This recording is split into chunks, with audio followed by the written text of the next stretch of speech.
C'est parti pour la 23e édition du Scoop d'Angers.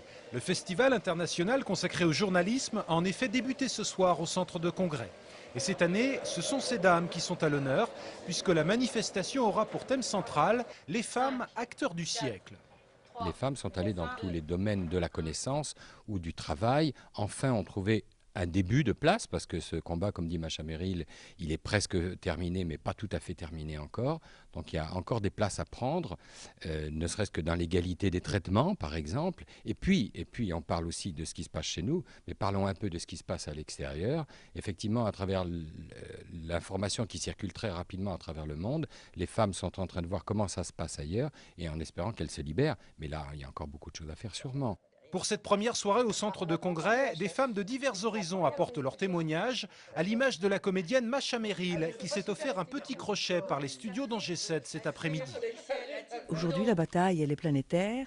Nous savons ce qui se passe au Bangladesh et à Los Angeles, et exactement comme si c'était en bas de chez nous. Donc maintenant, la militance, elle est plus tout à fait du même ordre.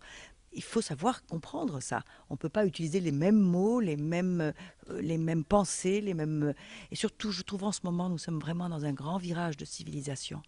C'est un peu Internet, c'est la communication, c'est tout ça qui a absolument changé les personnes, les individus. 60 écoliers, 10 et 11 ans, sur les bancs d'une école un peu folle. A noter également qu'Angers 7 diffusera à partir de vendredi une sélection de documents vidéo en compétition cette année pour ce festival. D'un pensionnat anglais. En bref, un mouvement de grève qui promet d'être suivi demain par les enseignants du public en Maine-et-Loire. Selon l'inspection d'académie, on comptera 60% de grévistes dans les rangs des écoles primaires. La ville d'Angers mettra en place le service minimum et tentera de l'appliquer dans toutes ses écoles. Les manifestants, eux, défileront contre les suppressions de postes prévues pour 2009, demain après-midi, au départ de la place Leclerc.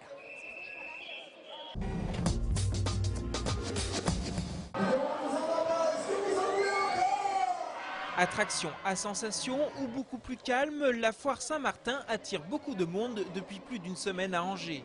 Plus de 350 000 visiteurs sont attendus place de la Rochefoucauld. Alors, pour animer les quelques 150 stands et attractions, ce ne sont pas moins de 500 industriels forains qui ont fait le déplacement. Pour loger tous les forains et leurs enfants, il faut beaucoup de place. C'est donc à côté du parc des expositions que la ville d'Angers les accueille. Il n'y a pas assez de place en ville, on a des caravanes trop grandes, trop importantes, et maintenant il n'y a plus assez de place en ville. Donc on s'enlève progressivement de la ville pour se mettre au parc des expos. Parmi les forains qui sont installés ici, la famille Elzermans fait la foire Saint-Martin depuis 43 ans. Aujourd'hui, c'est samedi, alors pendant que leur fille et leur gendre s'occupent du manège, William et sa femme gardent les petits-enfants. Cette grande caravane permet d'avoir tout le confort nécessaire et ce n'est pas du luxe pour voyager de foire en foire. Avant, moi, j'en faisais, quand c'était à moi, j'en faisais une trentaine. On faisait beaucoup de foires de 3 jours, que maintenant on fait beaucoup de foires de plus de 1 mois. On en fait moins, alors. Après la foire d'Angers, William et sa famille reprendront la route. De nombreux kilomètres les attendent puisqu'ils se dirigeront vers l'Italie cette fois-ci. Pour ce qui est des années futures, aucune inquiétude à avoir en tout cas, la relève est assurée.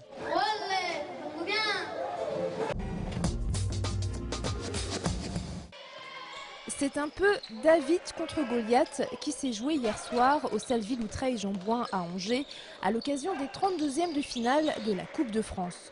L'ABC et Saint-Léonard, deux clubs de National 1 et 2, rencontraient deux pointures du basket, Limoges et Quimper, qui évoluent en Pro B. Les joueurs de l'Étoile d'Or se sont inclinés 76 à 90. Ils savaient que les probabilités de gagner étaient très minces. Pourtant, ils se sont battus bec et ongles face à l'équipe de Quimper, supérieure physiquement. Salle-Jean-Bouin, on a frisé l'exploit. Jusqu'au bout, les hommes de Michael Hay ont fait douter leurs adversaires. C'est finalement dans les prolongations que tout s'est joué. Score final 87 à 91. Ça aurait pu tourner de l'autre côté dans le temps réglementaire. Mais bon, il n'y a pas de regret à avoir sur l'état d'esprit que l'on a eu ce soir. Globalement, on a fait un très bon match de basket. On a su être à leur niveau sur un match. Donc c'est une bonne chose. Et puis je pense que les supporters étaient très contents de ce match-là. L'Américain Scott Emerson, qui a joué à l'ABC de 2004 à 2006, a tenu à féliciter ses anciens coéquipiers.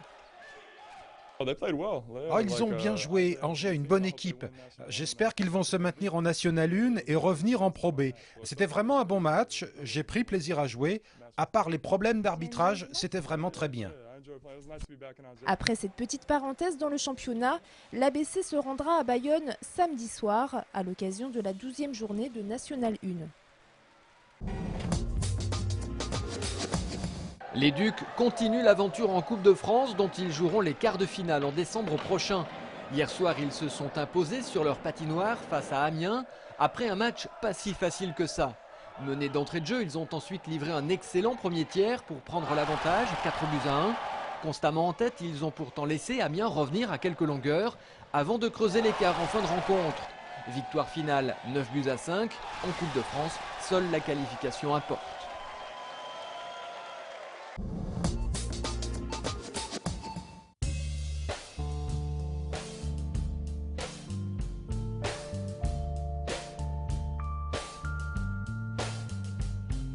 À voir au quai jeudi et vendredi soir, Happy Child, la dernière création de Nathalie Béas, chorégraphe et metteur en scène angevine.